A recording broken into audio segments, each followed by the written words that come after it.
Good morning. We all are health professionals, and when we are working with our patients or with our colleagues or in society, we have to follow certain ethical principles. And that is what I am going to talk today, the ethics for health professionals. Though we are talking it about health professionals, but the principles they remain same for all the professionals, whether they are lawyer, they are architect, or they are even businessmen, corporate sector. These principles remain same in all sectors of life. From where this term ethics came in? It is derived from ancient Greek word that is ethikos. It means relating to one's character. And another word, ethos, that means character and moral nature.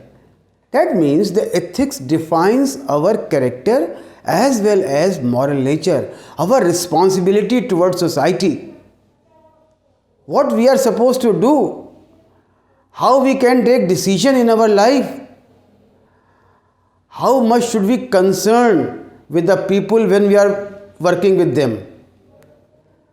And not only with other persons, we should also think of ourselves. So it is basically a pattern of life, some principles where we can be good to others as well as we can be good to ourselves. Thomas Percival was a very sensitive physician. In 1803, there were so many incidents when unethical behavior or the procedures were being done in medical practice. This Thomas Percival published first document on medical ethics in 1803. Subsequently, in 1847, these principles were adapted as a code of ethics, and later on a document was made which was adopted by whole world, which contains all those principles which a medical professional should follow when he or she is rendering his services. Especially if you talk about the research, the Declaration of Helsinki is a very important document which we all follow today also. I am just trying to explain you what I wish to say through some examples. Just listen carefully. First example, that a 45-year-old male got injured in motor vehicle crash and is lying in road in pool of blood. He is alive but unconscious. Now consider three situations. Situation number one, two lay person, non-medical person, they passed that injured person, they looked at him, did nothing and went away. The second situation, two persons, again the lay persons, they were going towards that area, they saw that injured person, they attended, they called ambulance and they tried to save that fellow. But by the time ambulance came in, the person died. The third situation, one doctor was returning from hospital after completing rigorous duty. He was going to his home. He was on the way. In home there was a birthday of his son. He looked at that injured person, just made a look, stayed for a moment and went away. Now you tell me who is unethical and why. The two lay person who saw the fellow, did nothing, went away, or the two persons who tried to save but the person died, or that physician or the doctor who was off the duty and going to his home saw the person. He was having all the resuscitative equipment within his car, but he went home. The person who did nothing, that lay person, went away, were unethical because they did not inform anyone. They did not extended a helping hand, and that is unethical, and because of the time lapse, the person died. Then the lay persons who tried to resuscitate and keep that fellow alive were not unethical, were ethical. Though patient died, even then they were ethical. Why? Because they at least informed the person, the police, ambulance, and then they tried to best of their effort to save that fellow.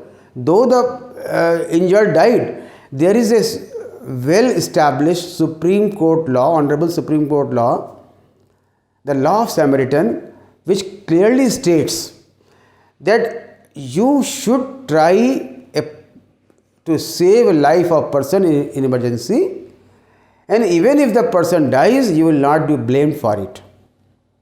And what about that doctor?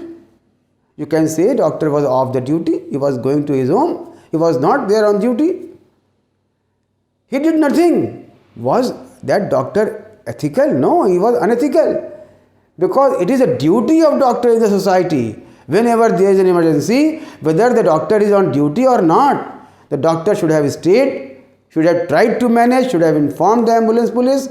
It is not expected from him that a doctor should accompany to the hospital. But yes, it was a duty of that doctor that he should have stayed till ambulance has arrived. So these are the things which you need to think and ponder with. Now the question is, what values you look in a health professionals when he or she is performing their duty? As far as I am concerned, I always believe the person should have empathy. Empathy means just put yourself in that position of injured one. What you would have expected from others, that should have been done. So all the health professionals should have or should develop empathy. They should put themselves in that situation and then do it accordingly. So that is important. Now I will tell you another example. A 38-year-old menstruating female with 2 children was being operated for ovarian cyst. Now when the abdomen was opened, surgeon removed ovarian cyst but found that there is some problem in the uterus also. So he came out of the operation theatre, he talked to husband of the patient and told that this is the situation, what should I do? Should I remove the uterus? Husband told, okay, you remove the uterus, gave consent, and surgeon did the hysterectomy. Now what? After recovering from anesthesia, lady came to know that her uterus has been removed. She did complaint against doctor as well as her husband. Now you tell me, who is at fault? Doctor who has taken consent from the husband, husband who has given the consent because the abdomen of the wife was opened, or none of them were wrong, the lady was wrong who had made the complaint. Here, doctor and husband both were guilty.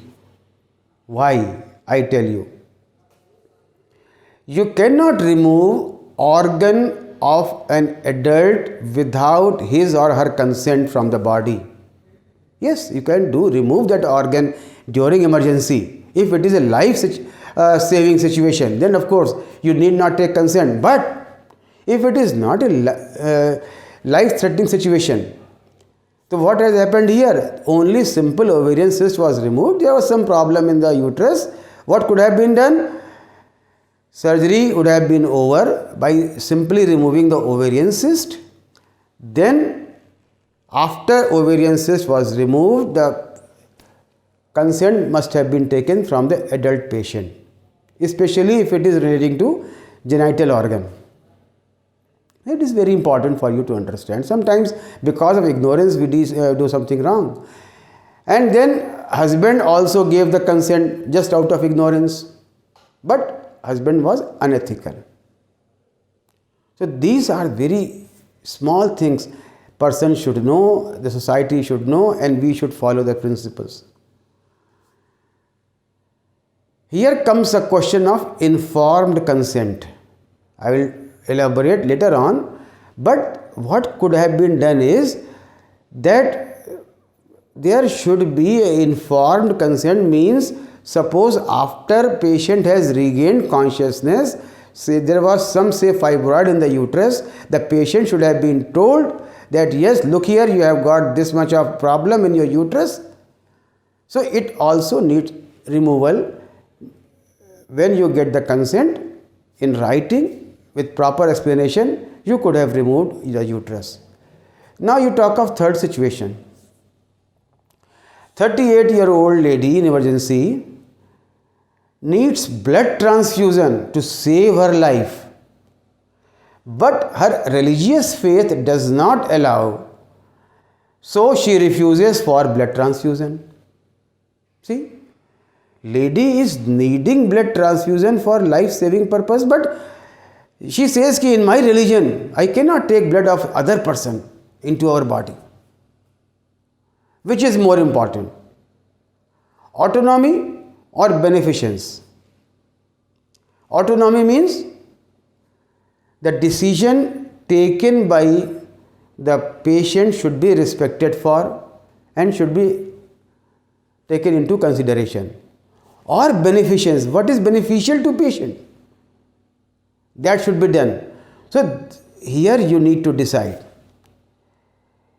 If you take my version, talk to me, I will supersede autonomy and I will give the benefit of beneficence. Why? I will explain to the lady about the life and death situation. Then with all the efforts, I will transfuse the blood to save the life because my intentions are good. So suppose I have done something out of good intention which is scientifically correct, and I have even encroached autonomy, then I am not unethical. So sometimes this dilemma comes in when you have to decide between autonomy and beneficence. Medical ethics, or for that matter the ethics in any of the sector, any of the profession, basically has got four things: respect for autonomy, beneficence, non-maleficence, and justice. I'll explain one by one. As I told you, the autonomy means that the decision of patient is of supreme importance. Suppose a patient has to undergo a gallbladder stone operation, then patient will take decision whether this operation is to be done or not, number one. Then if it is to be done, it is to be done by laparoscopic procedure or by open procedure or by through non-incision procedure. See, this is the decision. I cannot impose any of my decision to the patient. This is the autonomy, and that has to be respected. And on the same time, we have to look for the beneficence. What is beneficial? Like in the example where I told that lady was refusing to for the blood transfusion, but yes, the beneficence was there. Whatever is in the benefit of the patient, we have to do it. There is one thing very important here. How we will know that this particular procedure or operation or anything what we are going to do or treatment we are going to do is having benefit to that patient or not, until I will update my knowledge. So it is important for all the medical professionals, may it be doctor, nurse or paramedic, that they need to update their knowledge through continuing education. Till they update the knowledge, they will not be able to give or render their services in better manner. That is important, again, to follow the principle of beneficence. Then the third principle is non-maleficence, means do no harm. See, whatever damage has been done, it is done. But you should not do further harm. I am giving you one example. Suppose I am not a neurosurgeon, I am not proficient in doing neurosurgery, and one patient comes to us with some blood clot or say some brain tumor or some neurological problem. Just out of over enthusiasm or overconfidence, I perform the procedure of neurosurgery in that patient. I am not ethical, because I may do harm. Patient is harmed. So that is very important. You have to have some sort of borderline. You should not cross that borderline. I have seen many of the over-enthusiastic surgeons. They cross that border just out of over-enthusiasm. That should not be done. And suppose something goes wrong, they will not be able to save themselves in court of law. The fourth principle is justice. Here, as far as the ethics is concerned, justice I mean that suppose we are treating 5, 6, 7, 8 patients, then same treatment should be given to all the patients irrespective of their economical condition. Whether the patients are poor or rich, they should get the same standard of treatment. You cannot say that this is a treatment for rich persons and this is a treatment for poor persons. No, you cannot say that. Moreover, what we often suffer from VIP syndrome. We have got full casualty ward, lot of ill patients are admitted, and two so-called VIP persons or persons who are having high influence, they come into our ward. They are having very minor injury, but because of the influence, all the medical personnel, they attend that patient and forget the treatment of the other patient. Now what will happen with them? They will be at loss. So there has to be justice. One more example. Say suppose there is some bus accident. 30 persons have come, they are injured, seriously injured. And 2 of them are having minor injury, but they are well connected to society. They may be of any category. They may be politician, high businessman, bureaucrat, or any social activist. And then what happens? Because of the social pressure, our doctors, nurse, paramedic, all of them start treating them and forget about those patients who are more ill, who do not have any connection. Is it ethical? Is it not? It is not ethical. Best treatment should be available to even poorest person of the society. That is ethics. Besides that, there are other value. You have to respect for person. You have to have respect for the persons. Irrespective of their religion, caste, creed, color or economical background, everyone has to be respected, especially if they are coming to your hospital. They are having only one problem, that they are sick, they are in pain, and you have to take care of their pain. Then the truthfulness, integrity and honesty. What do you mean by integrity? Whatever we are inside, that should be reflected in our behavior. That is very important.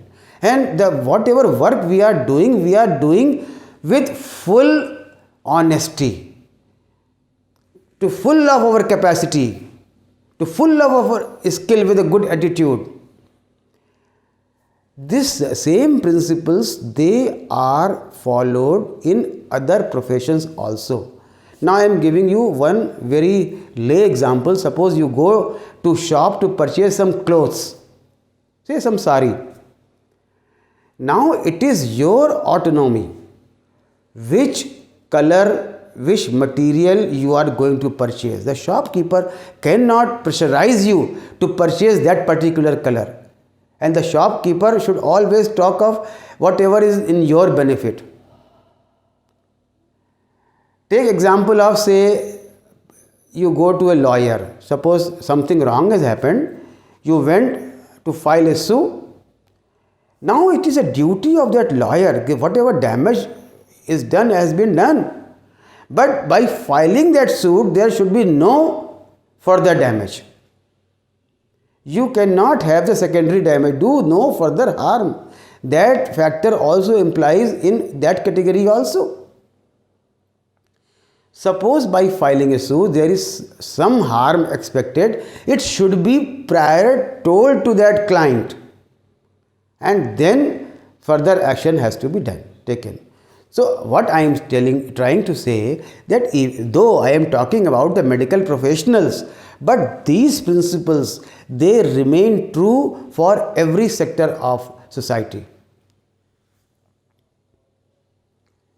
Ethics basically gives us direction for dealing a good life, to know our rights and responsibilities. Often we talk about rights, but we forget the responsibilities. And when we follow ethical principles, then it reminds us for the responsibility also. And we learn the language of right and wrong. Sometimes what happens, we just fall in a difficult situation. In those difficult situations, this provides a moral map. Suppose we are not able to decide, remember the example of that lady who was refusing for blood transfusion, and if the blood transfusion would not have been done, the lady would have died. What should you do? So that sort of moral map or that sort of difficult situation when you come across, then it gives you direction. So in every sector of life, there are certain ethical principles, especially the 4 pillars which I told you. Those 4 pillars should always be in your mind whenever you are falling in a difficult situation. Now I will talk about pure medical ethics. And one thing which is very important to know for all the health professionals is they should do any procedure with informed consent. What does it mean? And proper documentation of that consent. See, what happens? Suppose a person comes to us for any injection, for any treatment, for any medicine, for even any vaccination. Then we should tell pro and cons of that treatment or that medicine to that fellow. Now it is choice of that patient whether he or she opts one procedure or the other. I have given you the example of gallbladder surgery. Yes, suppose there is an emergency, the gallbladder has ruptured. You are going to do cholecystectomy definitely, even if the consent is not there for gallbladder rupture. But when you are doing any procedure, then informed consent has to be taken. But sometimes your beneficence supersede the autonomy. For example, a patient is admitted in ward, patient is having retention of urine, is not able to pass urine on his or her own, and there is a need to put in a catheter. Patient refuses. No, I will not allow you to put the catheter. Again the problem, autonomy versus beneficence. So you have to tell the procedure that look, this is important for you, and if you are doing it, properly inform, document, and take a consent before doing a procedure or any surgery. I have seen many surgeons that they have taken a consent, they have told to patient, look here, I am going to remove your uterus because it is diseased, and they have taken consent, they have did surgery with good intention, but they have not documented it well. And somehow, because of the bleeding, some complication has occurred. Because of some injury to bowel, some complication has occurred.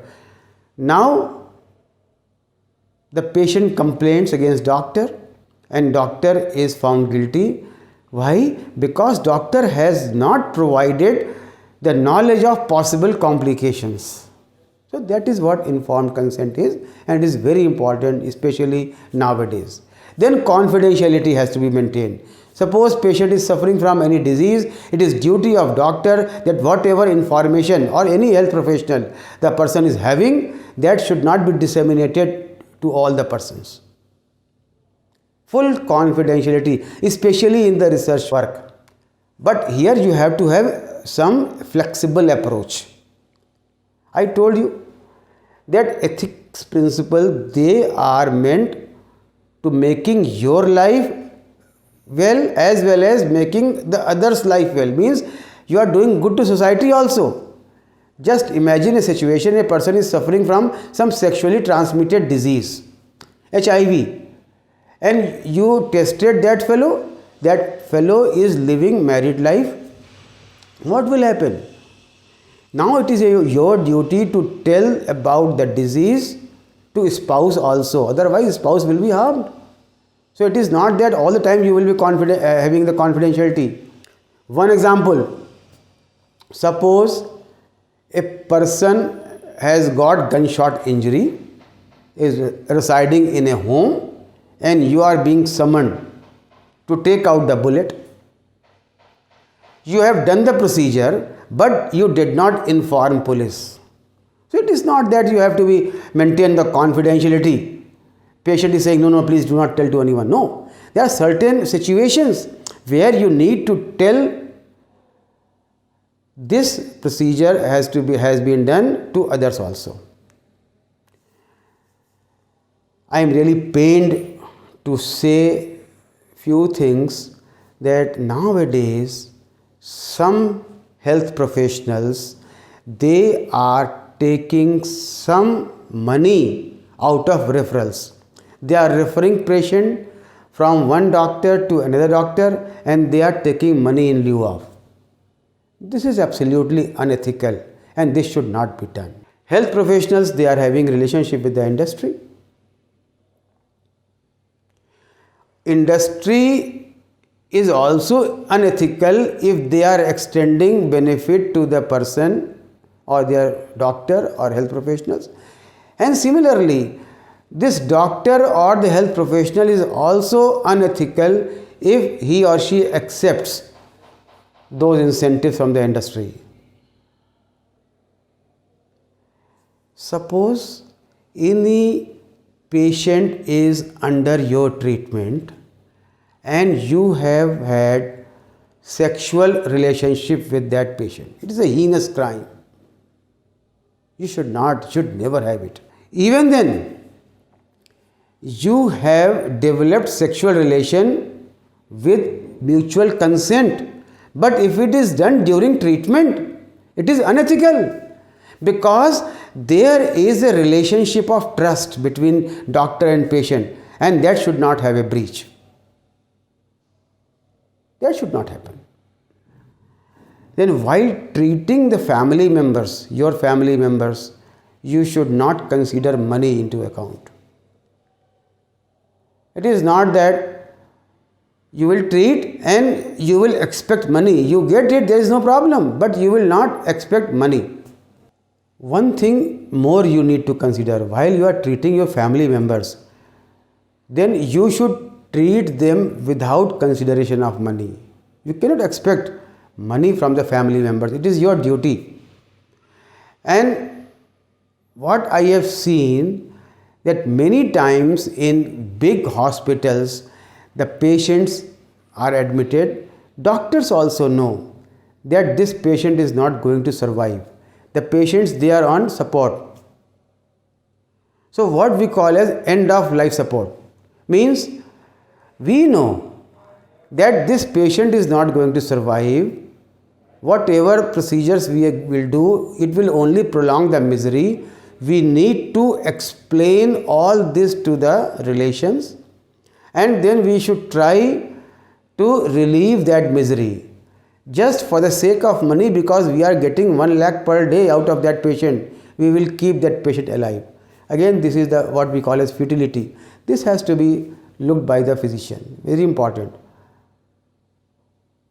Nowadays, what is happening? The advertisement. 100% guaranteed treatment of cancer. The person will gain height. 100% guaranteed. Person will lose weight in 10 days.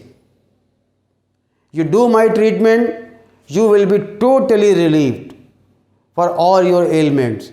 These are all unethical advertisements. They should never be solicited. If at all anybody is doing, then person is unethical. You cannot even publish your photo. You cannot publish that advertisement in a newspaper.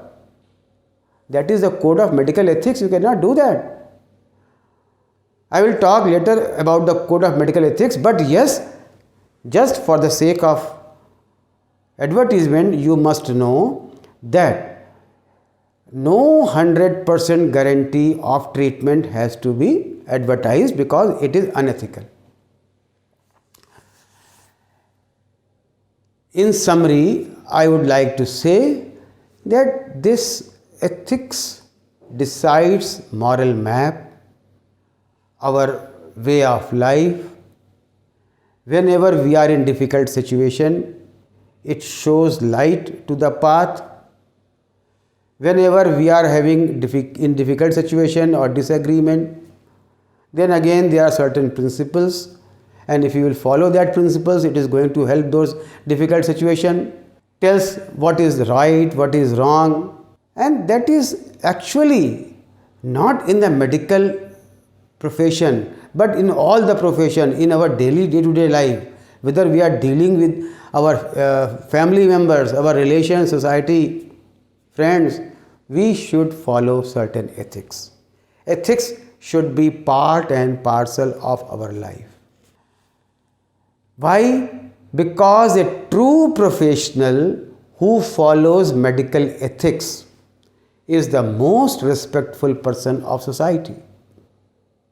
Just think that a doctor, a nurse or a paramedic who is true professional, who knows his or her subject, well organized, well dressed, talks to you properly, communicates to you very politely, humble, and follows ethical principle, you will definitely have a good respect for them. And moreover, it is beneficial for that physician also. Why? Because once doctor has come across with such personality, that patient will become your ambassador, will tell to so many. From one patient, because of the good and moral, ethical and professional behavior, you will get so many patients in due course. So that you need to understand. My dear friends, ethics is important in every sector of society, but it is very, very important, especially in our medical profession, and I request all of you to follow this ethics principle. Thank you very much.